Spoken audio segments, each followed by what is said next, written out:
നമസ്കാരം, മലയാളി വാർത്തയിലേക്ക് സ്വാഗതം. ഹമാസ് മേധാവിയുടെ സഹോദരിക്കെതിരെ ഇസ്രായേൽ കുറ്റം ചുമത്തി.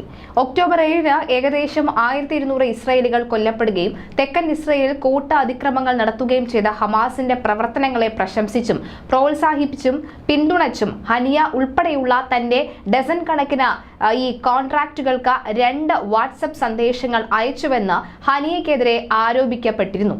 ഈ സാഹചര്യത്തിൽ അവരെ പിന്തുണച്ചുകൊണ്ട് ഹനിയയുടെ സഹോദരിയും രംഗത്തെത്തിയിരുന്നു. ഇതിനെ തുടർന്നാണ് ഹനിയയുടെ സഹോദരിക്കെതിരെ ഇപ്പോൾ നടപടി സ്വീകരിക്കുന്നത്.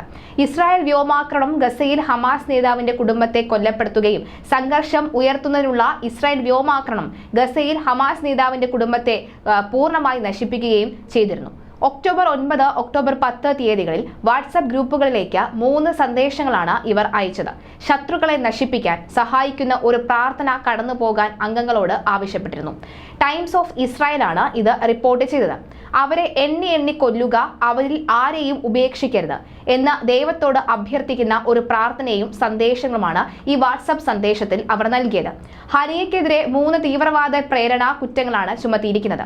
അത് 5 വർഷം തടവ് ശിക്ഷയും 2 തീവ്രവാദ സംഘടനയുമായി താരതമ്യം പ്രാപിച്ചതിന് കുറ്റം തെളിഞ്ഞാൽ 3 വർഷം തടവ് ശിക്ഷയും ലഭിക്കും.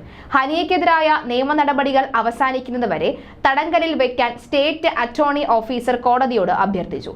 ഹമാസ് തലവന്റെ 3 ആൺമക്കളും 2 പേരക്കുട്ടികളും ഇസ്രായേൽക്കാരുടെ നേരെ നടത്തിയ വ്യോമാക്രമണത്തിൽ കൊല്ലപ്പെടുകയുണ്ടായിരുന്നു.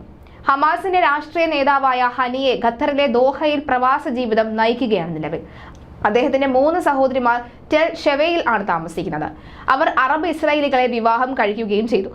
2013-ൽ ഈജിപ്ത് വഴി ഗസയിലേക്ക് അനധികൃത യാത്രകൾ നടത്തിയതിന് 2 പേർ ഇപ്പോൾ വിധവകളുമാണ്.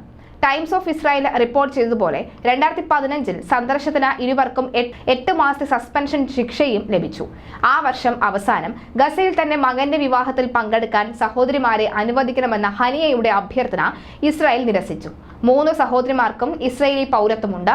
UK-യിലെ ഡെയിലി ടെലഗ്രാം ദിനപത്രത്തിൽ നിന്നുള്ള 2006-ലെ റിപ്പോർട്ട് അനുസരിച്ച് അവരുടെ ചില കുട്ടികൾ ഇസ്രായേലി പ്രതിരോധ സേനയിൽ സേവനം അനുഷ്ഠിച്ചിട്ടുണ്ട് എന്നും പറയുന്നുണ്ട്.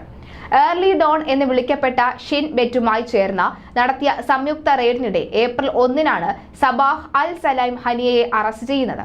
സംശയിക്കുന്നയാളുടെ വീട്ടിൽ നടത്തിയ റെയ്ഡിൽ ഗുരുതരമായ സുരക്ഷാ കുറ്റകൃത്യങ്ങളുമായി അവരെ ബന്ധിപ്പിക്കുന്ന രേഖകളും മാധ്യമങ്ങളും ടെലിഫോണുകളും മറ്റ് തെളിവുകളും ഉദ്യോഗസ്ഥർ കണ്ടെടുക്കുകയും ചെയ്തു. എന്തായാലും ഇപ്പോൾ ഈ സഹോദരി പോലീസ് കസ്റ്റഡിയിലാണ്. അവർക്ക് തടവ് ശിക്ഷയാണ് വിധിച്ചിരിക്കുന്നത്.